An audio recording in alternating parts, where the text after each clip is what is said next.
फैले प्रेम परस्पर जग में, मोहे दूर ही रहा करे। अप्रिय कटुक कठोर शब्द नहीं, कोई मुख से कहा करे। कितनी सुंदर बात कही है। फैले प्रेम परस्पर जग में, मोह दूर ही रहा करे। अप्रिय कटुक कठोर शब्द नहीं, कोई मुख से कहा करे। हमारे यहाँ मेरी भावना में एक एक शब्द ऐसा लिखा है, फैले प्रेम परस्पर जग में। आज हर देश लगाए कि अपने देश को बचाना है, और बचाना नहीं, अपना देश तो बचा ही हुआ था। हमारे अंदर प्रेम की भावना बढ़ जाए तो देश बचा हुआ है, राष्ट्र बचा हुआ है, परिवार बचा हुआ है, धन संपत्ति बची हुई है। आज हम अपने देश को बचाने के नाम पर प्रत्येक घंटे 60 करोड़ रुपए हमारा शस्त्र अस्त्र पर खर्च हो रहा है, जबकि एक तरफ हमारे 3 लोगों में से 2 लोग भूख से तड़फ कर मर जाते हैं। बच्चों की पढ़ाई ठीक से नहीं हो पाती है, परिवार घर परिवार उनका अच्छे से नहीं चलता है, और फिर भी हम कहते हैं हमारा देश खतरे में। अरे कोई देश कभी खतरे में नहीं होता है। आदमी के मनोमालिन्य जब रहते हैं तो देश खतरे में दिखता है। और आपको पता होगा इंसान की प्रवृत्ति ऐसी है कि हर दुर्भावनाओं के प्रति तुरंत दौड़ जाता है। वो दुष्ट है इसलिए दुष्टता की तरफ दौड़ जाता है। आप किसी से कहो कि मंदिर में स्वाध्याय हो रहा है, पूजा हो रहा है, वहाँ नहीं आएगा आदमी। आप कह दो झगड़ा हो गया, वहाँ तुरंत पहुँच जाएगा। आप कहिए किसी के यहाँ आग लग गई तो भी लोग कहते हैं कि हमने अखबार में तो देखा नहीं। हमारे यहाँ की संवेदनाएं इतनी मर चुकी हैं। कहा हमारे यहाँ कबूतर के लिए भी जान देने वाले लोग थे। हमारे घरों से गाय की रोटी पहली रोटी निकलती थी, और साधु संतों के भोजन दिए बिना कोई भोजन नहीं करता था। इतना ही नहीं, हम चींटियों के लिए भी अनाज रखते थे, चींटियों के लिए भी चीनी डालने की परंपरा थी। आज आदमी भूख से तड़फ कर मर जाए तो आदमी को कोई दिक्कत नहीं होती है। कहते हमने किसी का ठेका थोड़ी लिया है, अपने अपने भाग्य हैं। अरे भाग्य भरोसे मत जीना, सबसे प्रेम बढ़ाओगे तो तुम्हें प्रेम मिलेगा। आज का आदमी बहुत दुखी हो गया है, और दुख के बीच काटने के लिए रोज पुरुषार्थ करता है, रोज धन जुटा रहा है, तन को सुंदर बना रहा है, मकान मजबूत बना रहा है, लेकिन उसके बाद भी उसकी परेशानियां बढ़ती जा रही हैं, क्योंकि आदमी का मन एक मधुमक्खी का छाता हो गया। आदमी का मन एक कांटों का पेड़ हो गया। कांटों के पेड़ को तो छांटना चाहता है, लेकिन बीजों को, जड़ों को रोज पानी दिए जाता है। रोज पानी क्या है? हमारी दुर्भावना है, हमारा कलेश है, हमारा अहंकार है, जो हम पानी की तरह दिए जा रहे हैं। और फिर कहते हैं भगवान हम पर कृपा नहीं करता। भगवान तो अभी भी कृपा कर रहा है, लेकिन तुम कृपा की तरफ ध्यान नहीं देते। भगवान ने तुम्हें शस्त्र दिया है, चाहो तुम उठो तो तुम परमात्मा बन सकते हो, गिरो तो पत्थर बन सकते हो। उठो तो प्रभु बन सकते हो, और गिरो तो पत्थर बन सकते हो। आज आदमी पत्थर दिल बन गया है, किसी की कोई संवेदनाएं नहीं रही, किसी के अंदर कोई प्रेम भाव नहीं रहा। सब लोग सोचते हैं हम अपना काम बनना चाहिए, और चाहे दूसरे का कितना भी बिगाड़ होना चाहिए। ऐसी भावनाएं हमारी रहेंगी तो हम कभी ऊपर नहीं उठ सकते हैं। ऐसी भावनाएं जब तक जिस इंसान की रहेंगी तब तक वो धन के भले अंबार लगा ले, लेकिन अमन चैन की नींद नहीं मिल सकती है। घर में भले पत्नी को जेवर से सजा ले, लेकिन प्रेम पूर्ण वातावरण नहीं मिल सकता है। बच्चों को चाहे आकाश में उड़ा दे, चाहे चीन जापान रूस कहीं भी उसके लिए मकान बना दे, लेकिन बच्चों के अंदर जब तक आपसी प्रेम भाव के संचार नहीं होगा, जब तक उनकी वाणी में मधुरता नहीं आएगी, जब तक उनका व्यवहार बड़ों के साथ कैसा होना, छोटों के साथ कैसा होना हम बच्चों को नहीं सिखाएंगे, तब तक हम पतन की ओर चले जाएंगे, और पतन की ओर जा रहे हैं। किसी ने आइंस्टीन से प्रश्न किया था कि तीसरा विश्व युद्ध कैसा होगा। उसने कहा तीसरे का तो नहीं कह सकता हूँ, लेकिन चौथे विश्व युद्ध के बारे में बता सकता हूँ कि चौथा विश्व युद्ध यदि हुआ तो पत्थरों से होगा। किसी ने कहा था कि दुनिया इतनी तरक्की कर गई, आप ऐसी बात क्यों कहते हैं कि पत्थरों से होगा। उसने कहा आज इंसान अब चरम सीमा पर पहुंच चुका है विनाश की, और अब जो विनाश होगा ना कोई भौतिक यंत्र बचेंगे, ना शस्त्र बचेंगे, ना इंसान बचेगा, ना प्रकृति बचेगी, सब कुछ समाप्त हो जाएगा। हमारे यहाँ ऐसे युद्ध होते थे कि सुबह युद्ध होते थे और शाम को जाकर विश्राम से एक दूसरे की खिदमतों में लग जाते थे, न्याय नीति के युद्ध होते थे, मारने वाले को भी पता होता था, मरने वाले को भी पता होता था, जोश से मरता था, लड़ते लड़ते मरता था और अपना वीर यश दिखाते हुए मरता था। लेकिन आज हिंदू के बम से हिंदू मर जाएगा, मुसलमान के बम से मुसलमान मर जाएगा, क्योंकि कोई पता नहीं चलता। हमारा एक बम 45,000 वर्ग की गर्मी देता है, जबकि 100 पर आपको पता है 100 पर टेम्परेचर पर पानी उबल जाता है और 250 पर पानी भाप बनकर उड़ जाता है। सोचिए इंसान की क्या सदियों तक उस धरती पर अनाज नहीं होगा, हम किस विनाश के कगार पर खड़े हैं। एक एक व्यक्ति का अहंकार है। लोग कहते हैं उसने हमारी जमीन हड़प ली। अरे जमीनों पर क्यों हड़पते हो? लड़ने के क्यों लड़ते हो? जमीनें किसी के साथ जाती हैं क्या? जमीनें तुम्हारी कब्र बनकर तुम्हारी अस्मत को, तुम्हारी कहते हैं हुकूमत को समाप्त कर देती हैं। क्योंकि आते हो तो तुम तूफानों की तरह आते हो, आते हो तो उड़ाने लेकर आते हो, आते हो तो बहुत बवंडर उठाकर आते हो, जीवन भर दौड़ते हो। जाता क्या तुम्हारे साथ है? जाते समय तुम्हारे हाथ भी खाली हाथ होते हैं, क्योंकि सबके हाथ खाली होते हैं। मौत सबको खाली कर देती है, शमशान सबको एक सा कर देती है, और शमशान में पता नहीं चलता है कि सम्राट की राख कौन सी है और भिखारी की राख कौन सी है। यहाँ जो साख में जीते हैं उनकी राख हो जाती है, और जो त्याग में जीते हैं उनका तीर्थ हो जाता है। तो तीर्थ बनाना है अपने आप को।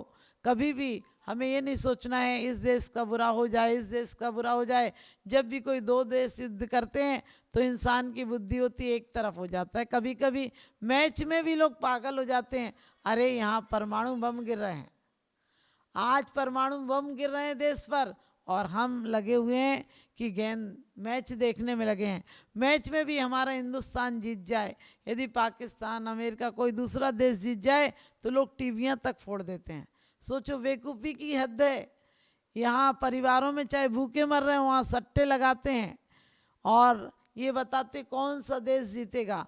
अरे आचार्यों ने तो कहा है तुम ही जीत हार के चक्कर में मत पड़ना। यदि हराना है तो कर्मों को हराना, और जिताना है तो किसको जिताना? जिताना है तो अपने आप को जीतना। दूसरे की जीत से कोई मतलब नहीं होता है। जितनी बार प्रिय चंदा पर चालू की गई चढ़ाई है, बदले में उतने बार मनुष्य के धूल हाथ में आई है। यदि ऐसी निज शक्ति चेतन कहीं निज में जगा लेता, तू चंद्र लोक की क्या कहता, तू मुक्ति लोक भी पा लेता, तू आज तक मोक्ष में चला जाता। हर आदमी कहता है भगवान मोक्ष नहीं देता है, लेकिन सच बताना मोक्ष चाहते कब हैं? मकान चाहते हैं, परिवार चाहते हैं, पत्नी चाहते हैं, यश चाहते हैं, और बड़े बड़े शहरों में अपनी जमीन चाहते हैं, लेकिन मोक्ष कौन चाहता है? मंदिर में जिस परमात्मा ने जिस मोक्ष को उपलब्ध किया है, उनके सामने भी हम घर मार्केट मांग कर आते हैं। सुपर मार्केट बना लिया लोगों ने मंदिर में। मंदिर में और बाहर में अंतर नहीं होता, दोनों जगह भिखारी होते हैं। बाहर वाला सिर्फ 2 रोटी मांगता है, 5-10 रुपये मांगता है, और अंदर वाला 5 करोड़ में भी संतुष्ट नहीं होता है। बड़ा भिखारी तो मंदिर में जाता है, और छोटा भिखारी जिसे हम जिल्लत देकर भिखारी, और वो भिखारी भी समझता है, भिखारी भी बहुत बुद्धिमान होता है। हर जगह तुमसे बात नहीं करता है, उसे पता अकेले में जाऊंगा तो तुम 100 झिड़की दोगे और फिर भी एक पैसा नहीं दोगे। लेकिन उसे पता है यदि 4 लोगों के बीच में से घेर लूंगा तो पैसा भी देगा और कुछ कहेगा भी नहीं। भिखारी भी बेईमान होता है, तुम्हें मुंह से दुआएं देता है और पीछे से जाके कहता है बेवकूफ अच्छा फंस गया। क्योंकि उसकी बुद्धिहीनता से जो द्रव्य जोड़ा गया है वो बुद्धिहीनता में ही लगेगा, और जो बुद्धिमान से जोड़ा गया है वो दान करते हैं, वो त्याग करते हैं। और दान और त्याग में बहुत अंतर होता है। दान अपने और दूसरों की भलाई के लिए होता है, और त्याग बुरी चीज़ों का होता है। हम सिर्फ पैसे के दान को त्याग समझ लेते हैं। लोग कहते हैं हमने 100 साड़ी रख ली, हमने 1 लाख रुपया रख लिया। अरे 1 लाख रुपया गया कहाँ? 1 लाख रुपया नहीं, तुमने 10 लाख त्यागा है, वो भी तुम्हें याद है। कचड़े को फेंक कर कभी याद किए क्या कि आज हमने कचड़ा फेंक दिया? अरे कचड़ा नजर आया और फेंक देते हो, लेकिन कभी तुम्हें धन संपत्ति, परिवार, मोह, राग, द्वेष ऐसे नजर आए कि कचड़े हैं, ये हमारी उपयोगिता की चीज़ें नहीं है। ठीक है हम उपयोग कर रहे हैं, लेकिन कैसे उपयोग करें? जिस प्रकार से कोई रोगी दवा का उपयोग करता है, जिस प्रकार से कोई हॉस्पिटल में रहता है, जिस प्रकार से कोई कारागृह में रहता है, इस प्रकार से उपयोग करो कि परमात्मा से प्रार्थना करो, अपने आप से प्रार्थना करो, अपने आप को टटोलो कि मांग हमारी सच्ची है झूठी है। हम हमेशा कहते हैं कि परमात्मा संसार से छुटा दे, लेकिन संसार के ही काम करते हैं, परमात्मा के पास जाने के एक काम नहीं करते हैं। मुट्ठी भर चावल भी मंदिर में चढ़ा कर आते हैं तो ये सोच कर चढ़ा के आते हैं कि परमात्मा ये चावल तुम्हें दिए हैं, तुम ख्याल रखना, मेरा पूरी व्यवस्था करना। अरे इससे ज़्यादा व्यवस्था तो तुम्हारा चपरासी कर देता है। आपने देखा होगा परमात्मा को भी मेरे बच्चों का ख्याल रखना, मेरा ख्याल रखना, दुकान का ख्याल रखना, इतना तो तुम नौकर को भी काम कहते तो वो भी मना कर देता है कि इतना काम नहीं कर पाऊंगा बाबूजी। आप परमात्मा को परमात्मा रहने दें। परमात्मा से मांगना है तो परम पद मांगो, उससे छोटी मोटी चीज़ें भी क्या मांगना, क्योंकि कोई अपने बच्चे को जहर नहीं देना चाहता है और परमात्मा भी चाहते हैं। परमात्मा जानते हैं यह राग आग दहे सदा, ताते समामृत से ये चिर भजे विषय कसाए, अब तो त्याग निज पद भे। क्या कहा है, हम लोग पहले हमारी कितनी अच्छी पद्धति थी, आज सोचते हैं हमने तरक्की की है। मोबाइल ने हमें, दूरदर्शन ने बहुत कुछ दिया है लोग कहते हैं, लेकिन इस दूरदर्शन ने हमारे आत्मदर्शन से हमें वंचित कर दिया है।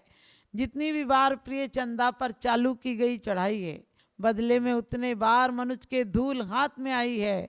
यदि ऐसी निज शक्ति चेतन कहीं निज में जगा लेता, तो चंद्र लोक की क्या कहता, तो मुक्ति लोक भी पा लेता। आज आदमी इतना अशांत हो गया है कि उसका दिल एक मधुमक्खी के छत्ते की तरह हो गया, जहाँ की निरंतर उसके अंदर चहलकर्मी मची हुई है, निरंतर भिन भिन मची हुई है, उससे विक्षिप्त भी है।